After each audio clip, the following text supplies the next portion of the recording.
So a lot of people think Subarus are big pieces of crap. Like they blow up super easy, they're junk, the whole car is lame, etc., etc., etc. Now you've probably seen a lot of those types of comments in our videos, um, but I had to make this video because Subarus are really not that lame. It's just that they don't have the headspace to make a bunch of power more than stock in a willy-nilly manner.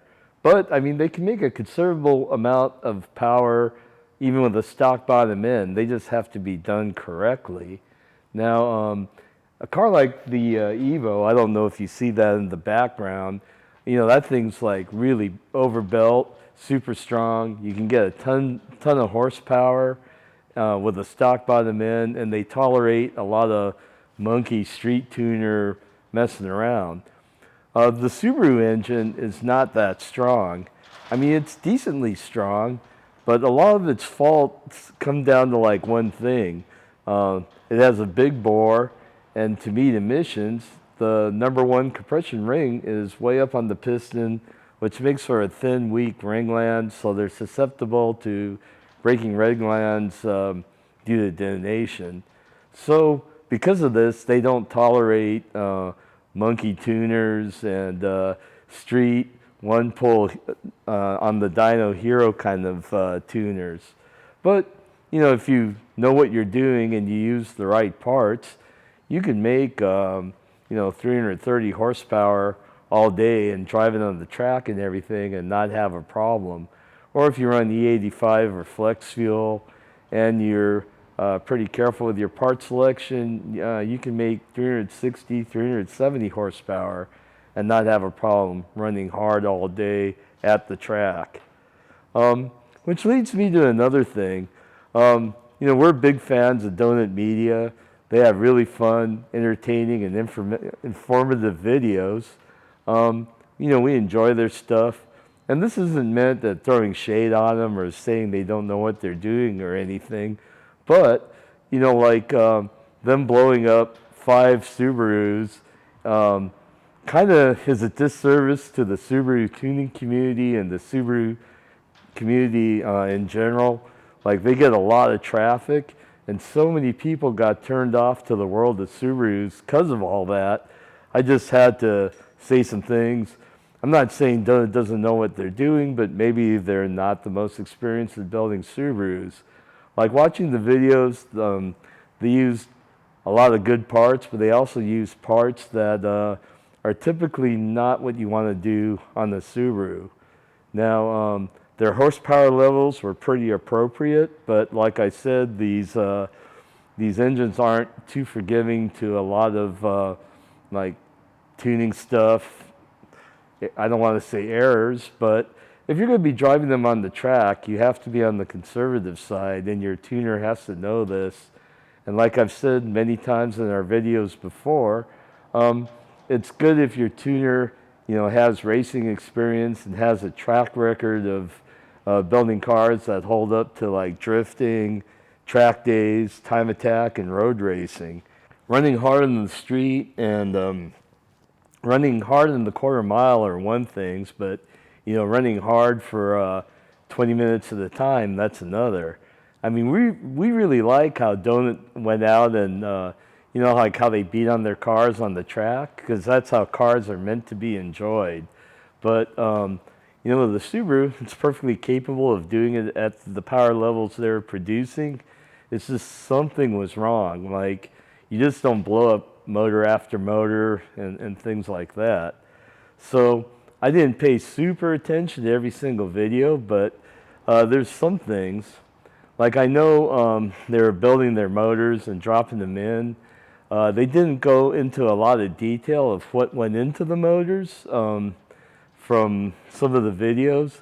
Like, they just said, so-and-so built our motor, and I'm not sure who they used. It could have been somebody reputable, but if it's just some shop, even if they're a race shop with some good experience, it takes a little Subaru specific experience to build a good, reliable Subaru. Like, I'm not saying that their choices are bad or their shop didn't know what they're doing. But for instance, when you build a Subaru engine, when you machine the engine, do all the machining, you have to use the proper torque plates and then the bottom fixtures to simulate the stress of everything bolted together. The cases aren't like that substantial, they're really light, and they warp quite a bit when you bolt the head and bolt the cases together. So to combat that, if you machine everything with the right fixturing and the torque plates, when everything's bolted together, your cylinders will be round, your crank bores will be all fine, and everything will spin around all smoothly with consistent clearance. Now, a lot of shops don't bother with any of this, and they just simply bore it out, and their engines tend to be noisy, make a lot of blow-by, and they don't last that long. That's something that could have happened. I'm not saying it did, but we've seen that time and time again. Like a lot of cars come through here and we kind of correct what other shops have done. It's very common. What works good for 90% of other cars doesn't necessarily work right in one of these. The other thing is part selection, clearancing. You get your piston wall clearances a little off, like they knock, burn oil, and get a lot of blow-by. Subarus being flat engines, they are prone to spit oil when you do get blow-by. The oil doesn't drain straight down from the head. It kind of rolls and kind of goes sideways into the crankcase, so gravity isn't helping the oil return to the pan very well. With this oil kind of just dripping around, these engines make a lot of windage and churn up a lot of oil in their crankcases. And the crankcase volume is small, so they tend to generate a lot of crankcase pressure easily. So they tend to produce a lot of blow-by, especially if they're not machined right. And by nature, they spit a lot of oil out of the breathers. Now you combat this with a good oil pan with baffles, and it's really important to have a windage tray to strip some of that oil flying around off the crank and return to the pan. It's also important to run an air oil separator and have it correctly plumbed, and that will return oil that's getting puked out of the engine back into the pan. Now, I'm not sure if Donut did this or not. I saw one of their motors look like it had some kind of pan on there. I don't know what was inside, and I don't know if they used the baffles and the windage tray. I'm not sure. I mostly watch their videos for fun, and I really enjoy that fun aspect. Another thing is the oil pump pickup tends to break when they're driven hard on the track, and I don't know if they used a heavy-duty pickup or if that was even the problem, but I'm pretty sure at least two of their engines spun bearings, so I'm thinking like it's some kind of oil issue. Maybe the oil's getting puked out and sump gets low, and with the G-forces on the track, a bearing gets spun. Maybe it's a combination of factors like improper for a Subaru machining, so you're getting blow-by, more crankcase pressure, more oil gets puked out, more oil gets past the rings, oil gets low, bearing gets spun. I'm not sure. But basically, these are Subaru things. The Subaru tuning market has parts to address this stuff. They should be used for any Subaru that's driven on the track. Also, it's important to tune these things conservatively so they don't detonate. That goes for any car that's being driven on the road course. I'm not sure who the tuner was. I'm not speaking badly of them, but blowing up a lot of motors isn't normal. So, maintain your oil. Make sure you have maintain your oil level. Make sure you have oil control when the car is being driven in G-forces and all that. Everything should be fine. Have good conservative tuning. Get a good fuel like E85. Don't ever get into detonation, and everything should be fine. I wasn't paying attention, but any turbo motor being driven on the track should have like a pretty big oil cooler. Turbo motors, especially Subarus, heat their oil up a lot. If your oil temperature goes much above 250 degrees for very long, your bearings in your engine actually soften and they spin easier. So you want to keep that oil temp below 250. You want to keep the water temp below about 230. I don't know how much attention was paid to cooling, but you know, you need to have a lot of cooling, especially on these turbo motors on the track. You know, I was looking at some of the things like turbo choices and all that, and some of the turbo choices that they used were weird and not typical of a Subaru. I'm not saying that that was a problem, but like some of the packaging and some of the matching to the engines could have probably been a little better. Now that's not directly related to things blowing up, but you know, I understand you have a production schedule, production budgets that have to be met, and sometimes you have to make do with what you have. I mean, we have that same problem here too, but we don't compromise on the stuff that we put out for our videos and stuff. But you know, they put out a lot more material than we do, and you know, they're a dedicated media company, but you know, like we're a shop, so things are run a little different. I don't remember if these cars had front mount intercoolers. I think some of them did and some of them didn't, but if you're driving your Subaru on the track, a top mount intercooler generally doesn't work that well.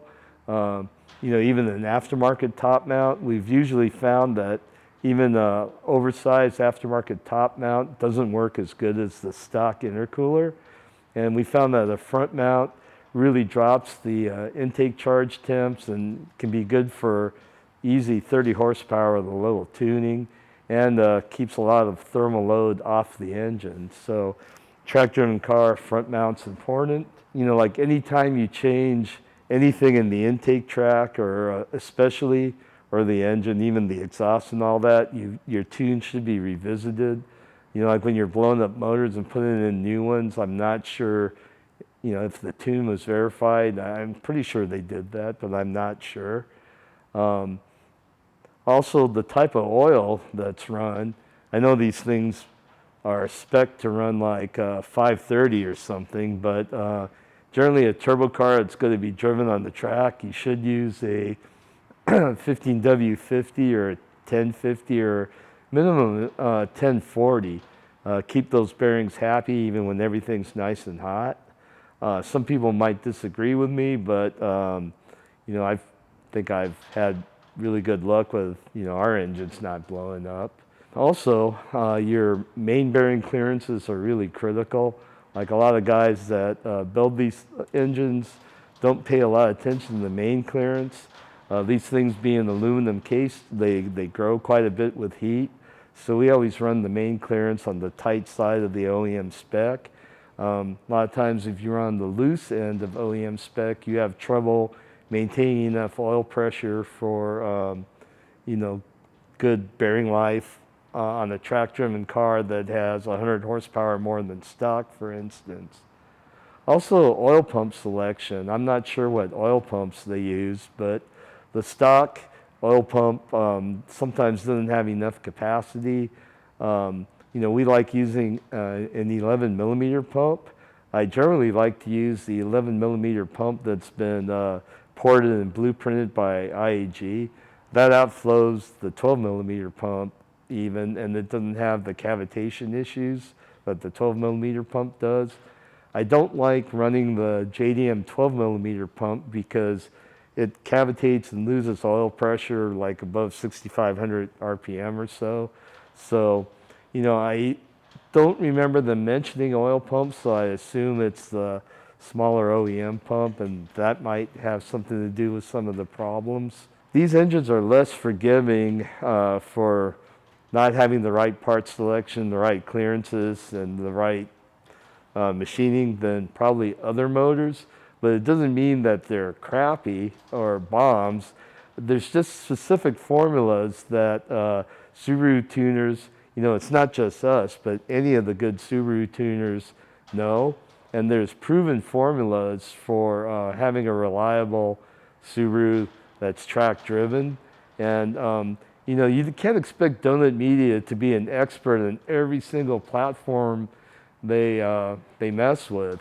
So, you know, they're probably just going off of a general tuner knowledge and throwing something together to meet production budgets and scheduling. They don't have time to research and know about every single car they work on. So, if anyone from Donut is out there, hey man, if you ever have some tech problems, why don't you give us a call at MotoIQ and we'd be glad to help you out. You might get better results and, not alienate anybody in your audience and not get anybody in the industry mad at you. I'm pretty sure we could help you. I'd be glad to do it. And hey, I'm just laying that out there. Another thing I noticed that Donut's blown up a couple of trannies in their videos. And a lot of it is, I believe they're running the factory 5-speed transmission. WRX, the transmission, the 5-speed is really weak. Some of the WRXs with the EJ25 has the 6-speed, those are strong. So if you're getting decent power, which is probably anything more than the low mid 300s, especially if you're going to drive on the track, that 5-speed's going to be hurting. So some of the things you could do to maybe stretch a 5-speed is they make these things called blast plates that keep the transmission from stretching. There's a debate in the community as if those are any good or not. We think it helps a little bit. You can do tricks like run shockproof heavy. It's not the greatest thing for a daily driver, but it can help a weak transmission get by on the track. The best thing is to switch to the 6-speed, which is pretty much bomb-proof. But you do these things, the transmission will hold up a little better. Another thing with the 5-speed transmission is if you make sure you don't use too crazy of a clutch. So a solid hub, puck type clutch disc with a race type clutch is going to shock that 5-speed and make it blow up sooner. So you should always run like an organic disc with a sprung hub and a reasonable pressure plate. This will help nurse that transmission along. So I guess to sum it up, Subarus aren't pieces of crap. You just have to understand them, and you understand what they need and how to build them, and they can be reliable as anything else if you build them right. Build them wrong, yeah, they can be pretty unreliable, but build them right, hey, they're great cars. And if you ever drove a properly modified Subaru, it'll guarantee put a smile on your face, and the rest of the car is pretty bomb-proof.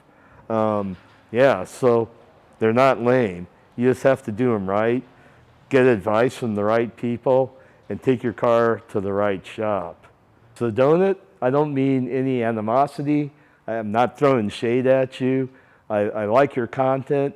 Puts a smile on my face, and it's the type of content we need out there. But if you need any help, give me a call. Don't hesitate. We'll do our best to help you out. If you like our content, be sure to subscribe. If you like reading tech stuff, go to MotoIQ.com. We have enough tech articles there to keep you occupied for years. If you want to buy some of our merch, like t-shirts and stuff, it's on our web store. You can also buy parts on our web store. All that helps us fund our content. If you want us to build you a motor or work on your car, we have a garage services link on MotoIQ.com. Click on the link, fill it out, and we'll get back to you. So hopefully I make all you Subaru people feel better. I hope the Subaru industry is happy to hear this, and until next time, I'll talk to you soon.